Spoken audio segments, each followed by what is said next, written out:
Okay, before I get started, can we all just agree that shell-shocked slaps?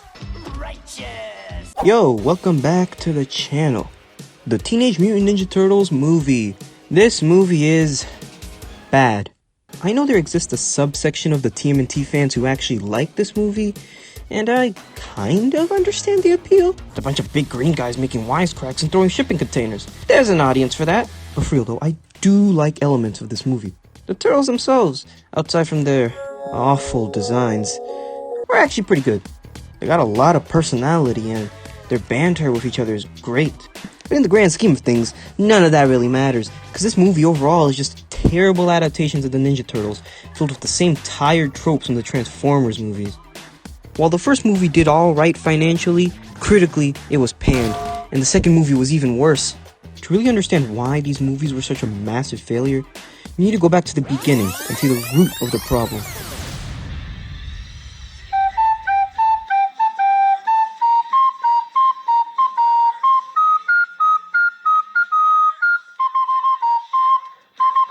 It all started with Michael Bay. After ruining a beloved 80s pop culture classic with his hit film Transformers, Michael Bay decided he'd do it again, but this time green.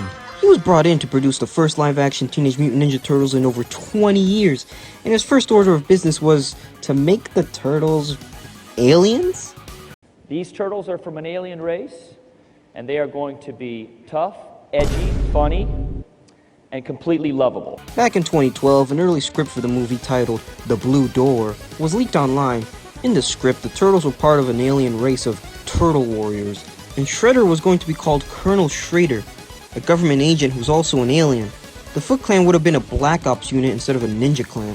Obviously, Turtle fans hated this. Even Peter Laird, one of the original creators of the Ninja Turtles, hated it, calling the script a wretched thing. Luckily for all of us, the studio would scrap their plans of making this mess and go back to a more classic Turtles film.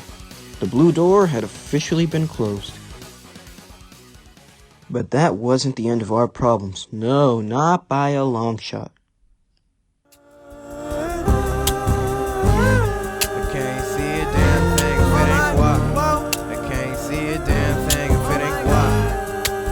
The cast for the movie was announced, and they're fine.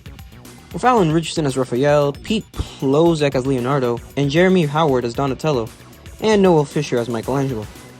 For some reason, they had Leo be voiced by Johnny Knoxville instead of Peter Plozek, who did his motion capture. Hi, I'm Johnny Knoxville. Welcome to Jackass. Not gonna lie, Johnny Knoxville as Leo is surprisingly good. Although I do think they should have and could have kept his original voice. In the sequel, he did get to voice Leonardo, and he sounds great there. My colleague here forgot to say please. So, would you please hand over the camera? I told him, Master Splinter. But Raph, he never hears a word I have to say. Now, I knew they couldn't handle the truth about the Purple Ooze, and you know what? They proved me right. The actor for Raphael has gone on record saying that his and the other Turtle actors' experience working on this movie was terrible. That Teenage Mutant Ninja Turtles was like the worst production experience I've ever had. It made me hate life so much. Wow. Yeah, so I wanted much. to get into that. Which sucks because they're all really good in their roles. Except for Mikey, I can't stand his voice. We can hear you. Megan Fox as April O'Neil is arguably one of the worst performances in this entire movie. Ninja, mutant, turtle, teenagers. A lot of people defend her here because, hey, she's at least better here than she was in Transformers.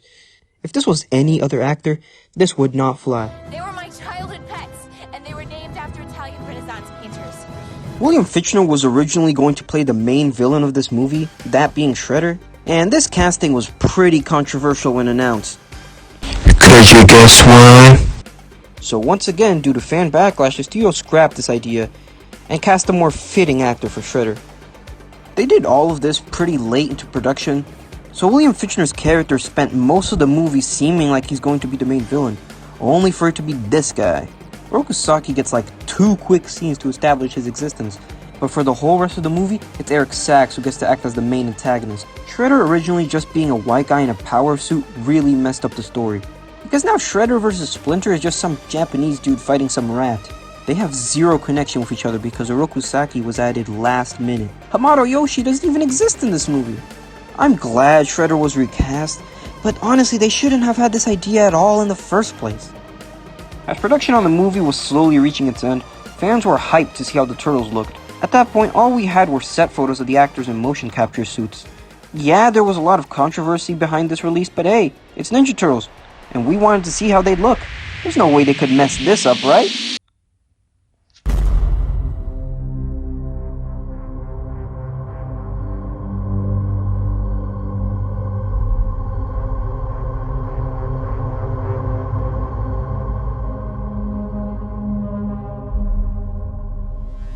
Oh my god, this was terrible.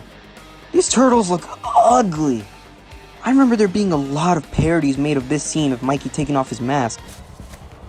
Rocky Road? People were comparing them to Shredder or even the Hulk, which is not a character you should ever be comparing the Ninja Turtles to. But the movie later released on August 8th, 2014 to pretty negative reviews. Yeah, this movie just sucks. Everything that I went over shows that the people making this movie just do not care about the Turtles, and they just want to bank off the success of another popular 80s property. Seems like Paramount was still pretty confident on these movies being a success. I mean, it didn't do that bad on the box office, but that was mostly off of people's curiosity and wanting to see this thing for themselves. Oh, I'm so nervous. Once they watched it and realized how dull it was, they did not want to come back. Which kinda sucks because the sequel is way better than the first in every way. But hey, all that talk about the sequel is for another day, maybe, probably. I don't know, if you guys want. I won't do any like goals or anything, but if this video does really well, I'll probably make a video on the sequel. Okay, that was it. Bye.